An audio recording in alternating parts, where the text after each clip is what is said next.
दुनिया की सबसे ताकतवर अमेरिकी वायुसेना ईरान के एक सस्ते एयर डिफेंस सिस्टम के आगे घुटने टेक चुकी है। 5 अप्रैल 2026 की वो काली रात जब इस्फहान की पहाड़ियों में अमेरिका के अजय माने जाने वाले स्टेल्थ विमान और सबसे महंगे फाइटर जेट्स मलबे में तब्दील हो गए। दुनिया को बताया गया कि यह सिर्फ एक पायलट रेस्क्यू मिशन था, लेकिन हकीकत में इसके पीछे परमाणु संपदा की लूट का वो खतरनाक खेल छिपा था, जो फेल होते ही अमेरिका के लिए एक बड़ी कूटनीतिक हार बन गया। लेकिन इस रेस्क्यू ऑपरेशन की विफलता के पीछे का जो असली सच है वह आपसे छिपाया जा रहा है। इसमें माजिद सिस्टम की वो अदृश्य मिसाइलें और इस्फहान की रेत की वो जानलेवा जाल शामिल है, जिसने व्हाइट हाउस के घमंड को मिट्टी में मिला दिया। उस कड़वे सच तक पहुंचने के लिए हमें पहले यह समझना होगा कि इस्फहान की उस गुप्त हवाई पट्टी पर असल में हुआ क्या। अमेरिकी वायुसेना, जिसे दुनिया की सबसे ताकतवर सेना माना जाता था, आज ईरान के उन पहाड़ियों में अपनी साख और अपने सबसे महंगे विमान स्टील्थ जेट्स ढूंढ रही है। 3 अप्रैल की रात को एक अमेरिकी विमान ईरान की सीमा में दुर्घटनाग्रस्त हो गया। इसके बाद की कहानी किसी फिल्मी थ्रिलर से कम नहीं है। विमान गिरते ही दोनों जाबाज पायलट अलग अलग दिशाओं में जा गिरे। एक अफसर को तो अमेरिकी रेस्क्यू टीम ने तुरंत सुरक्षित निकाल लिया, लेकिन दूसरा पायलट 2 दिनों तक ईरान की उन दुर्गम पहाड़ियों में भटकता रहा जहां तापमान 0 से नीचे था। ईरान को जैसे ही खबर लगी, उसने पूरे इलाके को घेर लिया और उस पायलट को जिंदा या मुर्दा पकड़ने के लिए लगभग 50 लाख के इनाम का ऐलान कर दिया।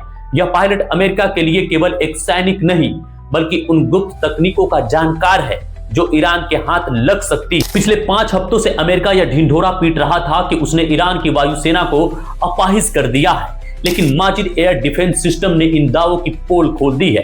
यह पूरी तरह से ईरान में विकसित किया गया सिस्टम है। इसकी सबसे बड़ी खासियत यह है कि यह दुनिया के बाकी डिफेंस सिस्टम जैसे S-400 या पैट्रियट की तरह काम नहीं करता। ज्यादा missile defence system radar waves भेजते हैं और फिर उनके टकराकर वापस आने का इंतजार करते हैं, लेकिन माजिद रडार का इस्तेमाल ही नहीं करता। अमेरिकी पायलट स्टेल्थ तकनीक का इस्तेमाल करके रडार की नजरों से तो बच जाता है, लेकिन वे माजिद के जाल में फंस जाते हैं। कोई भी विमान चाहे कितनी भी एडवांस क्यों न हो, उसका इंजन उड़ते समय भारी मात्रा में गर्मी यानी हीट जरूर छोड़ता है। माजिद सिस्टम रडार के बजाय दुश्मन के विमान की इसी गर्मी को पहचानता है, क्योंकि यह रडार के वेव्स ही नहीं छोड़ते। इसलिए अमेरिकी विमानों के सेंसर को यह पता ही नहीं चल पाता कि कोई उन्हें ट्रैक कर रहा है। जब तक पायलट को खतरे का एहसास होता है, तब तक ईरानी मिसाइल उसे हवा में ही राख कर चुकी होती है। लेकिन कहानी यहीं खत्म नहीं होती, असली कहानी तो अब शुरू होती है। ईरान की पहाड़ी में हुआ यह ऑपरेशन साबित करता है कि जब तकनीक और कुदरत एक साथ मिल जाए तो दुनिया की कोई भी अजय सेना घुटने टेकने पर मजबूर हो सकती है। ईरान के माजिद सिस्टम ने अमेरिकी पायलट के आत्मविश्वास को हिलाकर रख दिया है।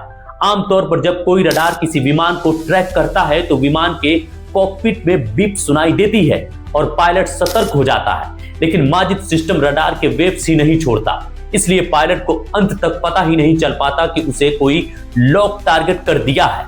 पायलट को लगता है कि वह सुरक्षित है, लेकिन माजिद उसकी इंजन की गर्मी को पहचान कर चुपचाप पीछा करता रहता है। जब तक पायलट को खतरे का एहसास होता है, तब तक मिसाइल उसके पंखों में जाकर घुस जाती है और उसे तबाह कर देती है। 5 अप्रैल को अमेरिका ने अपने लापता पायलट को बचाने के लिए सील टीम 6 के साथ एक बड़ा मिशन शुरू किया। पहाड़ियों पर घना अंधेरा था। रास्ता देखने के लिए अमेरिकी बम वर्षक विमानों ने 100 भारी बम गिराए ताकि पहाड़ की घाटियां रोशनी से भर जाए और ऑपरेशन किया जा सके। जैसे ही अमेरिका के विशालकाय C-130 हरक्यूलिस विमान इस्फहान के पास की गुप्त हवाई पट्टी पर उतरे, कुदरत ने खेल बदल दिया।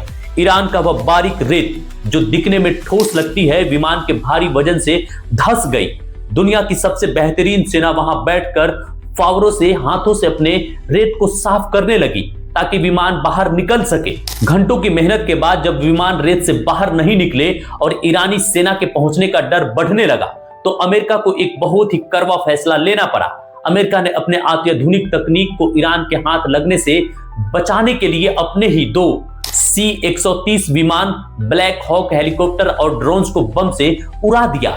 ईरान की सरकार ने इस पूरी घटना पर तंज कसते हुए पूछा, अगर व्हाइट हाउस कह रहा है कि उनका मिशन सफल था, तो फिर इस्फहान की पहाड़ी में आपके 12 विमानों का मलबा और कबार क्या कर रहा है? लेकिन अब आते हैं उस सच पर जो सच आपसे छुपाया जा रहा है। इस्फहान की पहाड़ियों में जो आग लगी थी वह केवल विमानों के मलबे की नहीं थी, बल्कि वह अमेरिका के उस परमाणु मिशन की राख थी जिसे ईरान ने हवा में ही उड़ा दिया। रक्षा विशेषज्ञों ने अब उन असलियत से पर्दा उठाया है जो व्हाइट हाउस दुनिया से छिपा रहा था। पायलट को बचाना तो सिर्फ एक बहाना था। अमेरिका का असली मकसद इस्फहान और नताज के पास मौजूद ईरान के उन परमाणु केंद्रों तक पहुंचना था जहां 60% शुद्ध यूरेनियम का भंडार जमा है। रणनीति यह थी कि पायलट को बचाने के नाम पर भारी संख्या में जमीनी सेना उतारे जाएंगे और अफरा तफरी का फायदा उठाकर उस यूरेनियम को वहां से निकाल लिया जाएगा। 19 मार्च को वह हुआ जिसकी कल्पना किसी भी पश्चिमी सैन्य विशेषज्ञ नहीं की थी। ईरान ने दावा किया कि उसने अमेरिका के सबसे एडवांस लड़ाकू विमान F-35 को मार गिराया है। यह वही विमान है जिसे रडार के लिए अदृश्य यानी इनविजिबल और टू रडार माना जाता था।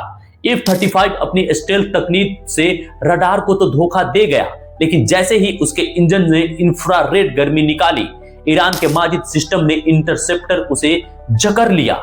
माजिद ने साबित कर दिया कि तकनीक चाहे कितनी भी बड़ी क्यों ना हो, भौतिक के नियम यानी गर्मी छोड़ना नहीं भूलते हैं। जैसे ही यूरेनियम लूट का ऑपरेशन गड़बड़ाया, अमेरिका की पूरी रणनीति ताश के पत्तों की तरह ढह गई।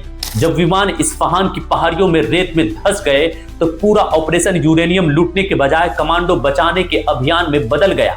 जो सैनिक लूटने आए थे वह अब खुद अपनी जान बचाने के लिए संघर्ष कर रहे थे।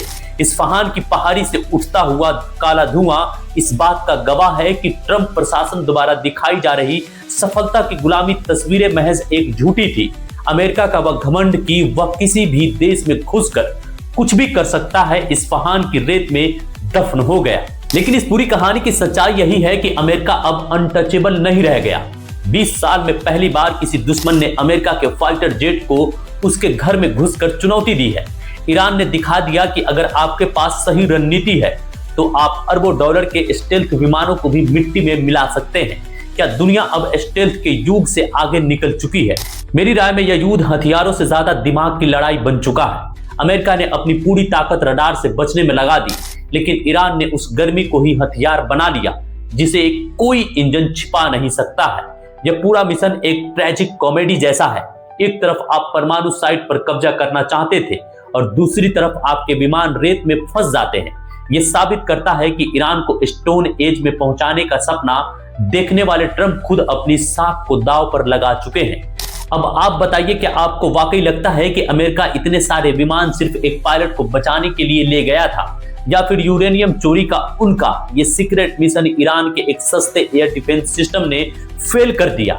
क्या यह जीत का जश्न मनाने का समय है या इस बात पर चिंता करने का कि हम महायुद्ध के कितने करीब पहुंच चुके हैं? अपनी बेबाक राय हमें कमेंट बॉक्स में जरूर लिखें। ऐसे ही और ज्यादा वीडियोस देखने के लिए आप हमारे चैनल को सब्सक्राइब करें। मिलते हैं एक और शानदार वीडियोस में, जब तक के लिए आप इस वीडियोस को देख सकते हैं।